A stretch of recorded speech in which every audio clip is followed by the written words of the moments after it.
One of the favorite gotchas, or so they think, that Kyle's detractors conjure is the comparison between Kyle and Ashli Babbitt. As they tell it, Kyle's supporters are raving hypocrites because they think that Michael Byrd, the officer on the left who shot Ashli Babbitt, is a murderer.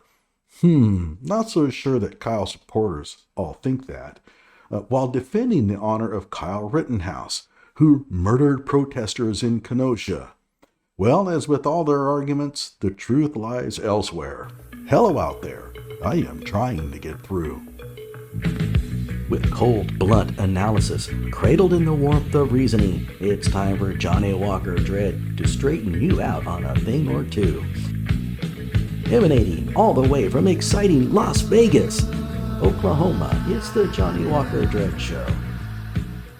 First of all, let's recognize that hypocrisy is almost always a double-edged sword. Those who call others hypocrites are usually basing it on a stance that is, unbeknownst to them, hypocritical as well. While Kyle's detractors point out that people who support Kyle, who is a deranged armed killer, often support Ashli, who is a raving insurrectionist loon. We can also point out that those who attack Kyle, who used a gun to defend himself while trying to help a community, also support Byrd, who shot an unarmed person. So you see the problem here. The false equivalence that is inherent in such comparisons generates truckloads of bad arguments. There are anti-Kyles who claim that Kyle shot people to protect property and so chose property over life, which was not the case. And the Kylophiles will respond that Byrd was only protecting the Capitol and chose, property over life, which was also not the case.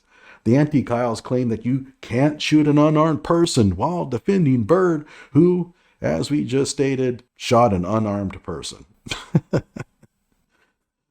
Note that once the hypocrisy is exposed, there is always a magic bean that explains the hypocrisy away. In this case, the fact that Byrd was a police officer and Kyle was not is just trumpeted out, even if it produces some strange logical twists. For example, Kyle's detractors will counter that it was okay for Byrd to shoot an unarmed person because he was a police officer. But wait, isn't that one of their fiercest criticisms of police officers? That they shoot unarmed persons? So it's okay now? That seems rather hypocritical. What to do? What to do? I know. Let's yank out the most favorite magic bean of all, the race card. The problem is that police officers all too often shoot unarmed people of color, but Ashli was white. So it was okay to shoot her. Oh boy. You want more hypocrisy? Okay, here goes. After the shooting of Ashli Babbitt, plenty of news items came out about her past. They thrashed on her private life, while at the same time claiming that the criminal pasts of JoJo and Anthony were off limits. Kyle couldn't have known about their past, so why is it relevant? As if Byrd knew Ashli's past. And so the hypocrisy continues. Now, does the law support Michael Byrd's actions? I haven't talked about this because I have stayed out of the January 6th dealio pretty much altogether. But let's go ahead and move forward with this. The protesters, or whatever you want to call them, rioters, insurrectionists, or whatever, were attempting to break into a federal building. I haven't dived into the legalities of self-defense as far as the feds go, but the answer almost certainly is, it depends on what threat Byrd perceived. Whether or not Ashli had evil or good intentions matters not. What matters is what Byrd was thinking when he opened fire. Now, can Ashli's haters claim that Tennessee versus Garner protects Byrd's actions? Well, Ashli was committing a felony, but Byrd had no reason to believe she was armed, which is a critical element of that Supreme Court test. So, probably, maybe not. But Ashli's haters will invoke the defense of others flavor of self-defense that applies to all citizens. In that case, they can claim that the rioters, or whatever you want to call them, posed a threat of serious bodily injury to the capital's inhabitants. And that's a solid argument. I'm sorry, that's a solid argument. The problem is that the same people who bend over backwards to understand Byrd's motives and actions with respect to self-defense, and of course the self-defense laws, they'll truck those out and read them with great comprehension, will then turn around and apply not a lick of reasoning to Kyle's. All I know is Kyle shot 2 people, so he's a murderer. Kyle shot an unarmed person. You can't shoot unarmed people. He's guilty.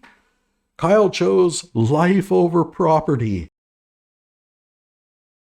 And yada, yada, yada. The sad part of all this is that no one seems to really care about the truth. The people losing their lives in these tragic events, although I'm not sure how tragic the loss of Rosenbaum was, given the horrible things he did to others, or have had their emotional states wrecked for life, are only used as props to support political stances in online debates. There is no empathy for anyone involved in the tragedies and little interest in understanding what truly happened. Furthering one's own political agenda is all that matters. In the end, you can be pro-Byrd and pro-Kyle. You can also be anti-Byrd and pro-Kyle, as well as anti-Byrd and anti-Kyle. And you can be pro-Byrd and anti-Kyle. Because one event doesn't tell us anything about the other. The 2 events in question, the January 6th insurrection or whatever you want to call it, and the Kenosha murders or whatever you want to call them, have almost nothing in common. So I would like to send this comparison off to its rightful funeral. The shooting of Ashli Babbitt by Michael Byrd and the shootings of the 3 Kenosha amigos by Kyle Rittenhouse have almost nothing in common, and they can't really be used to determine the guilt or innocence of those involved. It's a silly comparison. So stop doing it. Like my video and subscribe to my channel.